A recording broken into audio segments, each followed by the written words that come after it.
Alors, Monsieur Mayombe, vous avez conduit la délégation de la dynamique de l'opposition congolaise. Maintenant, on est pratiquement à la fin du conclave de Bruxelles. Les résolutions sont tombées. Quelle a été la part de la participation de votre plateforme dans ce qui a été accouché ici à Bruxelles? Merci de la question que vous me posez. Avant de quitter Kinshasa, la dynamique de l'opposition s'est réunie et la dynamique de l'opposition avait établi une feuille de route. Sur cette feuille de route, presque tous les points qui ont été retenus ici figuraient dans notre feuille de route. Et exactement, nous avons travaillé avec les amis. Et d'ailleurs, s'il faut être franc, si les 13 résolutions, je crois que si pas les 13, 11 sont d'origine de la dynamique de l'opposition. Parce que nous, avant de quitter Kinshasa, nous avons travaillé sérieusement et curieusement, et avec, ce n'est même pas un étonnement, nous avons rencontré l'assentiment de tout le monde qui a adhéré à notre point de vue. Et c'est comme ça que nous avons tous ensemble, nous sommes arrivés à ces 13 résolutions qu'on a votées finalement. Des résolutions, une entente déjà depuis Kinshasa, mais des indiscrétions à Genval ont indiqué que finalement c'est aussi vous qui avez posé beaucoup de problèmes pour qu'on arrive à aboutir à cet acte d'engagement. Est-ce que vous pourriez nous dire qu'est-ce qui ne marchait pas par rapport au point de vue des autres?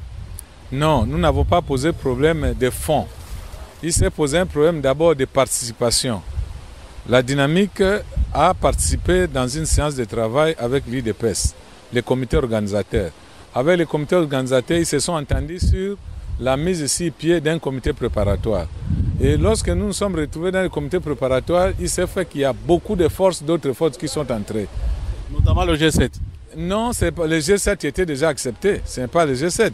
Mais il faut vous dire qu'il y a beaucoup d'associations, beaucoup de composantes se sont ajoutées alors qu'elles n'étaient pas prévues à prendre part. Et en plus, elles sont venues avec des nombres exorbitants de participants.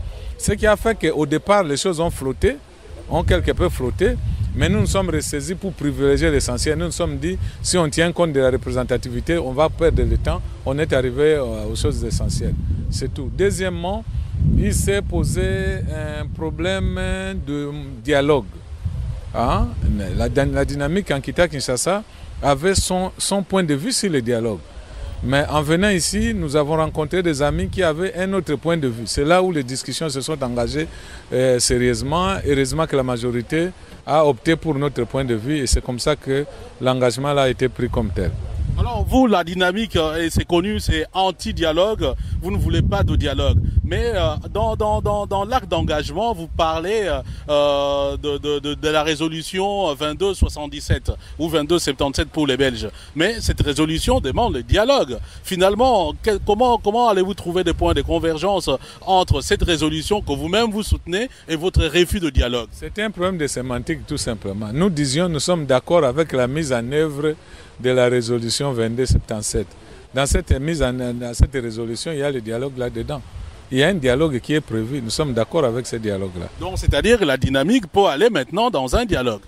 Mais écoutez, la dynamique voudrait que la résolution 2277 soit mise en œuvre. Autrement dit, il va falloir que la facilitation qui a été renforcée par un comité de soutien convoque rapidement, mettre sur pied un comité préparatoire, que ce comité préparatoire-là entre en contact direct avec les camps du chef de l'État, les camps de l'opposition et de la société civile pour convoquer le dialogue sous ce format-là, sous cette entente-là, de sorte que les résolutions ici de ce dialogue de 2277 soient des résolutions qui soient imposables à tout le monde et pas des résolutions qui pourront passer par la maille ou encore l'entonnoir du chef de l'État qui doit choisir les uns et les autres. Donc, en termes clairs, parce que beaucoup de gens sont en train de vous suivre en ce moment ici, en termes clairs, si Edem Kodjo vous appelle demain pour que vous puissiez faire un dialogue sous couvert de cette résolution 2277, la dynamique qui est composée du MLC, de l'UNC, de plusieurs partis politiques, donc finalement ne posera plus de problème. Écoutez, nous avons réquisé Edem Kodjo seul. Ok? Nous avons demandé qu'il y ait un panel. Mais dès lors que le panel est mis sur pied, le problème pour nous ne se pose pas. parce que nous avions douté du caractère impartial de Eden Kodjo. Hein? Mais maintenant que le Conseil de sécurité vient de mettre sur pied un panel, le problème ne va pas se poser à ce moment-là. Mais dans la nouvelle résolution de l'Union africaine, Union européenne et ONU et francophonie, ils parlent des médiateurs, disons, qui vont seconder Edem Kodjo, qui seraient ici ou qui seront issus de la conférence internationale de la région de Grand Lac et de la SADC. Vous avez confiance en ces deux personnes?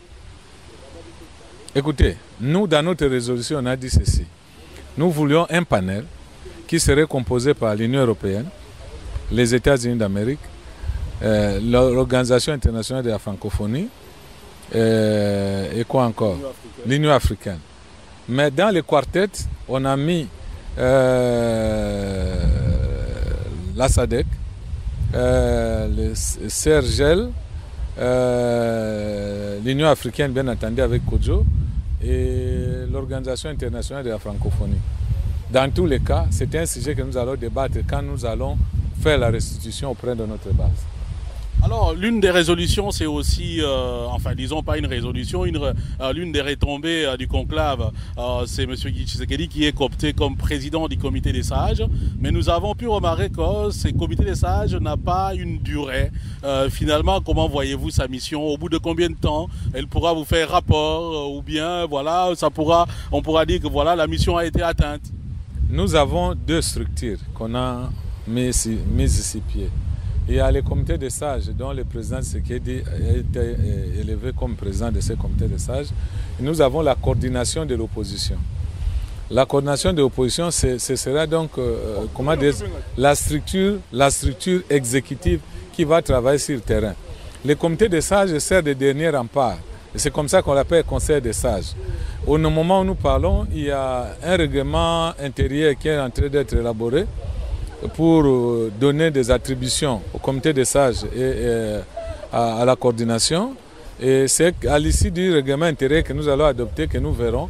La durée, c'est jusqu'aux élections. En fait, toutes ces structures, ce sont des structures qui convergent vers l'organisation des élections. Dès que les élections sont organisées, c'est fini.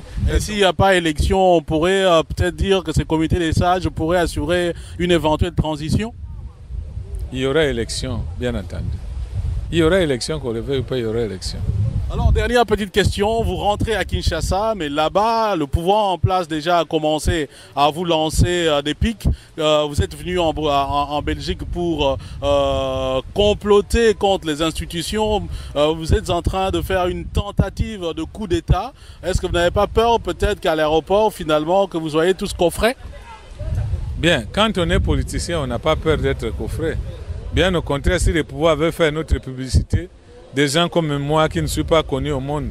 Si vous-même pensez que vous n'êtes pas connu au monde? Non. Si le pouvoir pense qu'il est temps de faire de moi un héros vivant, bon, qu'il le fasse, ce n'est pas un problème. Mais dans tous les cas, nous, on n'a pas peur de rentrer. Nous allons rentrer à Kinshasa parce qu'après tout, c'est là où nous allons passer en action sur le terrain pour que le pouvoir change de camp. Alors, une dernière, vraiment la toute dernière. On vous a vu un jour après la fin du conclave, vous avez été reçu par Didier Reynders, le ministre des Affaires étrangères de Belgique. Eh bien, la charge émotionnelle de relations entre la Belgique et le Congo a ressurgi et d'aucuns y ont vu des petits colonisés qui sont allés rendre compte à leurs colonisateurs. Pas du tout, pas du tout. C'est par un esprit de convivialité, des égards réciproques que nous avons été reçus par Didier Reynders. Il ne s'agit pas de nous, en tant que colonisés, qui sommes allés rendre compte aux colonisateurs. Pas du tout. Et la Belgique est consciente que le Congo, c'est un pays indépendant depuis 1960 et les Belges nous respectent beaucoup. Tout simplement, M. Didier Reynders nous a reçus parce que la Belgique a accepté que les assises de cette conférence aient lieu ici. Tout simplement, il nous a reçus pour nous remercier que ça s'est passé dans la paix, parce que lui croyait peut-être qu'il y aurait des problèmes, que ça soit passé dans la paix et dans la tranquillité qu'il nous a reçus. Ça n'avait aucun sens de dominer des dominés ou de coloniser des colonisateurs. Je vous remercie, M. Mayombe. Merci bien, M. Fabien.